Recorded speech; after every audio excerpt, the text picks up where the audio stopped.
আসসালামাইকুম নমস্কাৰ। যোৱা শনিবাৰে 16 তাৰিখ দিনগত ৰাতি আছিল। আমাৰ ঘৈণীয়েক আৰু আমি দুয়োটাই বৰপেটা থানাৰ পৰা ৰাতি 9:30 ঘৰত অহাৰ পিছত মোৰ ডাঙৰ ছোৱালীজনী আৰু সৰু ছোৱালীজনীক লৈ মোৰ ঘৈণীয়েকজনী বেলেগ এটা ৰুমত টোপনি দিয়ে, মই বেলেগ এটা ৰুমত টোপনি দিওঁ। ৰাতি 1:30 মান বজাত ছোৱালী দুটাই কান্দি আছে, কান্দি যোৱা থকাৰ পিছত মই সুধিলোঁ যে কি হ'ল। ছোৱালী দুটাই কৈ আছে যে আমাৰ ঘৰত নাই। তাৰপিছত মই বহুত জাগাত বিচাৰ কৰি এতিয়ালৈকে কোনো সন্ধান পোৱা নাই। যদি কোনোবাৰ ঘৰত আশ্ৰয় লৈ আছে বা ক'বাত গুচি গৈছে, এই ল'ৰা ছোৱালীগিলাৰ মুখৰ পিনে চাই কিনে আমাক তাৰমানে অনুসন্ধানটো যাতে দিয়ে।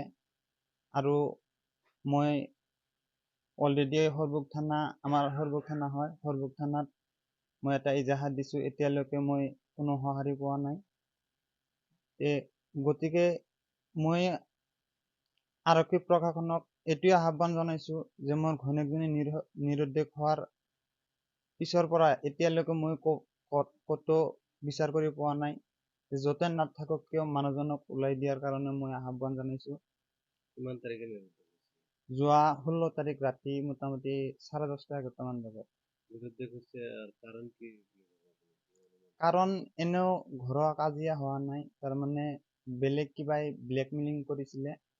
সেইটোৰ কাৰণে ব্লেকমেইলিং কৰাৰ কাৰণে তাৰ ঘৰ আছিল বালাপিটাত, তাৰ নামতো আমি ইজাহাৰ দিছিলোঁ। এতিয়ালৈকে সেইটো লৈও মই বৰপেটা থানাৰ পৰা কিবা সঁহাৰি পোৱা নাই এতিয়ালৈকে। কাৰণ মাত্ৰ এইটোৱে, আমাৰ লগত ঘৰুৱা কাজিয়া হোৱা নাই, কিবা অশান্তি হোৱা নাই। এইটোৱে কাৰণ এইটো কাৰণৰ কাৰণে মোৰ ঘৈণীয়েক আজি ঘৰৰ পৰা নোহোৱা হৈছে। এইখিনিয়ে সন্তান 3জন, ডাঙৰটো ল'ৰা, ছোৱালী 2টা হ'ব।